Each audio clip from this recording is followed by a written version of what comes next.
දැනට අපේ SHS අකඩමි online chess පන්තියට සහභාගී වෙලා පුහුණු වෙලා ෆෙඩරේටඩ් එකක් ගත ප්ලේයර්ස්ලා 48ක් ඉන්නවා. ඉතින් ඊළඟ ෆෙඩරේටඩ් ප්ලේයර් වෙන්න ඕන නම් ඔයාලට අපේ ඔන්ලයින් පන්තියත් එක්ක එකතු වෙන්න පුළුවන්. තිරේ දිස්න දුරකථන අංකයට කතා කරලා WhatsApp message එකක් දාන්න නම සහ වයස පන්තිය ටයිම් ටේබල් එකෙන් තෝරලා එවන්න. ෆෙඩරේටඩ් එක 1795ක් වෙන ප්ලේයර් කෙනෙක් එක්ක මට ගේම් එකක් ප්ලේ ගන්න හම්බුණා වයිට් විදිහට. ඉතින් ගේම් එකේදී ඇත්තම කිව්වොත් එහෙම මේ ප්ලේ කරපු ඕපනින් එක ගැන කිසිම මූලික තොරතුරක්වත් මම දන්නේ නැහැ. ඒ තමයි ඇලපින් සෙසිලියන් එක. මූලික තොරතුරක් කියන්නේ හැදීම් ටික දන්නවා ටිකක්.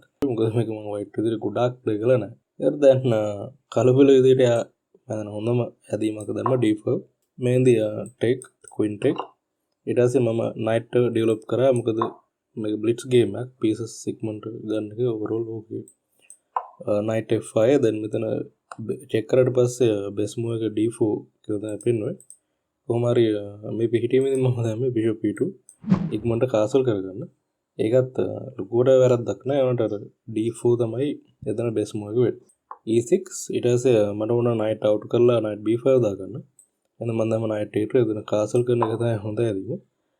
knight c6 මම දැම්ම knight b5 මෙතනත් king side castle එක එහෙම නැත්නම් pawn d4 වගේ ඕකේ. මෙතන තර්ජනය වෙන්නේ knight c7 knight 4 එකක් දාන එක. ඉතින් ඒක නවත්තන්න queen එක දැම්ම d8 වලට. මෙතන king side castle එක ආයෙම ඕකේ. මම ඒ වුණාට play කරේ d4. මොකද මම ඇලපින් එකේ බලපු එක line එක මට මතකයි isolate queen pawn කෙනෙක් හදනවා white. ඉතින් a6 knight a3 ඊටසේ මගේ pawn කැපුවා. මම pawn එක කැපුවා. දැන් isolated queen pawn කෙනෙක් ඉන්නවා. අර knight ලා bishop ලා පුළුවන් තරම් board එකේ ඉන්න තරමට හොඳයි මේ සුදු build. ඒක දැන් මම අතන බලාපොරොත්තු නැහැ මේ අදීම bishop cut a3. මොකද එතන එයාට bishop pair එක නැති වෙනවා white bishop pair එක හම්බ වෙනවා. ඉතින් මම ඉක්මනටම castle කරා පස්සේ මගේ රජතුමාව castle කරා.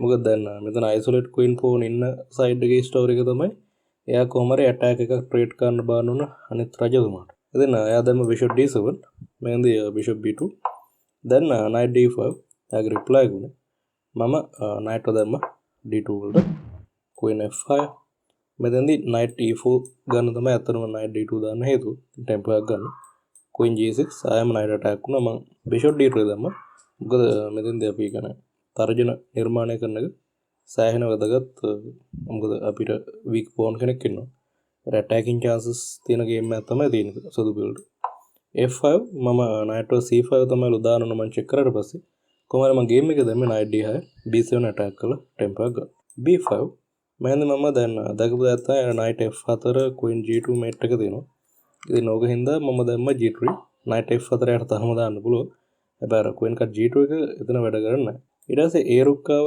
d8 වලට මම හිතුවා bishop අයින් කරලා discover attack එකක් දෙන්න තමයි හදන්නේ කියලා මම බැලුවා දැන් c5 අපිට හොඳ outpost එකක් තියෙනවා ඉතින් ඒ හින්දා knight b7 rook යදම b8 ඊට පස්සේ knight c5 මෑන්දි මේ දෙන්නට attack කරනවා knight on the outpost එක කරනවා center ඒක දැන් bishop e8 එක reply එක මම එතන pawn කෙනෙක් up කරගත්තා rook attack කරන හින්දා rook d8 then bishop cut b5 මෙතන pawn ලා දෙන්න එක හැබැයි ප්‍රශ්නේ තියෙන්නේ මෙතන මට queen side එකේ double pawn ලා ඉන්නවා ඉතින් එහෙනම් මේක convert කරන එක කීන තරම් ලේසි නෑ අනිත් තව ලොකු ප්‍රශ්නයක් තියෙනවා ඒ තමයි මගේ රජතුමා එච්චර සේෆ් නෑ මගේ රජතුමාට විරුද්ධව මැසිව් ඇටැක් එකක් මෙතෙන්ද එන්න පුළුවන් ගේම් එක ප්ලේ කරන වෙලාවේදී ගේම් එකේ මට ඇටැක් එකක් එන්න පුළුවන් කියන මම හිතුව දෙයක් නෙමෙයි මම ගේම් එක ඇනලයිස් කරද්දී මම මේ කියන්නේ කතා කරන ගොඩක් දේවල් සමහරවල් ගේම් එක වෙලාවේදී හිතන්නේ නෑ මොකද අඩු වෙලාවක් තියෙන්නේ මේ වෙනකොටත් මම ටයිම් ප්‍රෙෂර් එකට අහු වෙලාද කොහෙද හිටියේ කොහොම හරි c9 t7 එතන මම බිෂප් ලා හුවමාරු කරා මොකද කන්වර්ට් කරන ටිකක් හරි ලේසි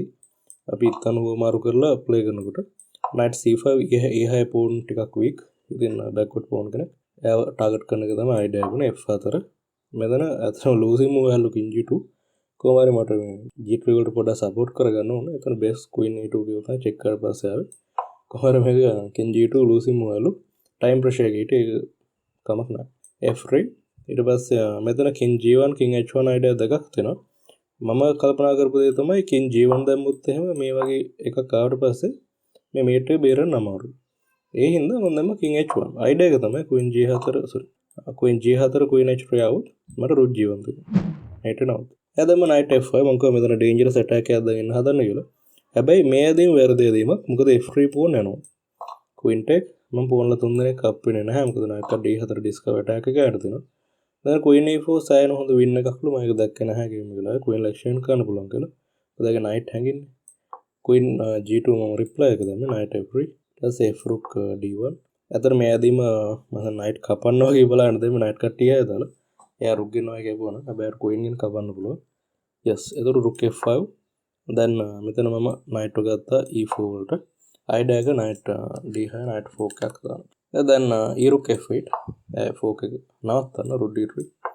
අයිඩෑග මෙතන නයිට් කපන්න තර්ජනය කරනවා. දැන් කලපිල දැම්ම H5. ඉතින් මම මේ ගේම් එක ප්ලේ කරනලා ෆීලින් එක තමයි මට බයලා හිටියේ. මොකද දැන් මේ අටැක් එක ටිකක් විතර ස්ට්‍රෝං කලපිල.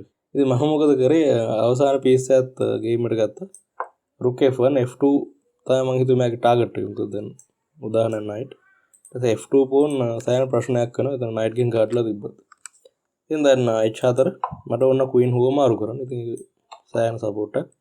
කොහොම හරි මම එතන දැකුම නැද්ද ඒ තමයි Queen card G2 king take knight F4 fork එක. හොඳ වෙලාවට මගේ opponent එක දැක්කෙත් නෑ. එයා දැම්ම knight card H4. ඉතින් king H1 මම අර knight fork එකේ ආරක්ෂා වෙනවා. rook F3 take knight take. ඊට පස්සේ දැන් මම push කරන්න try කරා queen side එකට. එයා ඒක නවත්තුවා. ඊට පස්සේ මම බැලුවා pawn guard කරගන්න ක්‍රමයක් තියෙනවද කියලා හම්බුණු ක්‍රමයක් knight C5. මෙතන rook C1 එක හොඳයිලු කොහමද ගේම් එකේ මම දැම්මේ knight guard කරන bishop. king F7 ඊට පස්සේ king G2 knight attack කරනවා. knight E5 මම ටෙම්පෝ පුළුවන් තරම් ගන්න try කරා මේ ගේම් එකේ. මොකද ටෙම්පෝ ගන්නකොට ඒක ට්‍රික් එකක් තමයි දැන් ඒක අතරම ට්‍රික් එකක් තමයි කියන්නේ. එයා පොඩ්ඩක් කල්පනා කරලා නැද්ද? ඒතර එයාගේ ටයිම් එක පොඩ්ඩක් යනවා. තප්පරයක් හරි අඩු වෙනවා. knight කට්ටිය එහා මොකද මේ හතර කපා ගන්න පුළුවන්. bishop B2 ඊට පස්සේ G knight F5. මම එතන පුළුවන් තරම් හෝමාරු කරා මම දන්නවා මේක equal කියලා. ඒ වුණාට කමන්ට් නැහැ ටයිම් සිටුේෂන් එකක් හැටියට A2 බේර ගන්නත් ටිකක් පුළුවන්. يعني සම්පූර්ණ නෙමෙයි. පොඩ්ඩක් විතර පුළුවන්. ඉතින් ඒ හින්දා ඕකේ කියලා හිතුවම ඒක දාන්න. knight cut A2 knight E6. මේන්ද ඇත්තටම මට pawn කෙනෙක් අප්. ඒ අරන වෙන ඇඩ්වාන්ටේජ් එකක් නැහැ. pawn end game එකක් આવොත් සමහර විට මේක draw එකක් වෙන්න පුළුවන්. හරියටම ෂුවර් නැහැ. මොකද ගේම් එක ප්ලේ කරනලා එච්චර කැල්කුලේට් කරන්න වෙලාවක් නැහැ නේ. king F5 knight C5 rook attack කර. මෙතන එයා ඉතින් වැරද්දක් වුණා. මගේ last move එක මොකද්ද කරේ කියලා එයාට බලන්න බැරුණා. එයා දැම්ම king E5 නැත්තම් මම හිතන්නේ මේ ගේම් එක ගොඩක් draw එකක් කරන්න. දැන් එයාගේ rook එකක් නැති වෙනවා. knight check එකක්. ආයෙම දැම්ම වැරදි ඇදීම knight D4. මේක dead loss. knight C3 piece එකක් නැති වෙනවා. rook take ඊට පස්සේ එයා king එක දාගත්තා C6ට. මෙතනින් එහාට මම ඇදීම් ටික පෙන්නන්න. ඉතින් මට තියෙන queen කෙනෙක් ගන්න. ඊට පස්සේ මෙයාව checkmate කරලා දාන්න දෙන්න. queen E6 දී මගේ opponent 65 වෙනි ඇදීම. ගේම් එක රිසයින් කරා. මගේ opponent එකක් වයසයි අවුරුදු 50 ගණක් වෙනවා. කොහොම හරි යා FIDE 1795ක ක්ලාසිකල් රේටින් එකක් තියෙන ප්ලේ කෙනෙක්. එතකොට දැන් 1795න් බලාපොරොත්තු වෙනද මම 1750ක් විතර එයාගේ ස්ට්‍රෙන්ත් එක ගැන දැක්කා ගේම් එක ඇනලයිස් කරද්දි. ඉතින් අවුරුදු 59 වුණාට එයාගේ ස්ට්‍රෙන්ත් එක තියෙනවා. ඇලපින් එක ඇත්තම දැනගෙන ප්ලේ කරලා ඉන්න නෙවෙයි. නිකන් පොඩි අයිඩියා ටිකක් තිබ්බා. ඒ ටික පාවිච්චි කරපු එක කරේ. දැන් මීට කලින් ඩච් එකේ මම ගේම් දෙකක් ප්ලේ කරලා ඇති. ඒ ගේම් දෙකත් බලන්න එක්කෙනෙක් 1887 FIDE රේටින් එක. අනිත් කෙනෙක් 1463. සම්පූර්ණ වීඩියෝ එක බලපුවාට ගොඩක් ස්තුතියි. දැනට අපේ SHS අකඩමි ඔන්ලයින් චෙස් පන්තියට සහභාගී වෙලා පුහුණු වෙලා FIDE රේටින් එකක් ගත ප්ලේයර්ස්ලා 48ක් ඉන්නවා. ඉතින් ඊළඟ FIDE රේටඩ් ප්ලේ වෙන්න ඕන නම් ඔයාලට අපේ ඔන්ලයින් පන්තියත් එක්ක එකතු වෙන්න පුළුවන්. තිරේ දෙස්සන දුරකථන අංකයට කතා කරලා WhatsApp මැසේජ් එකක් දාන්න නම සහ වයස පන්තිය ටයිම් ටේබල් එකෙන් තෝරලා එවන්න.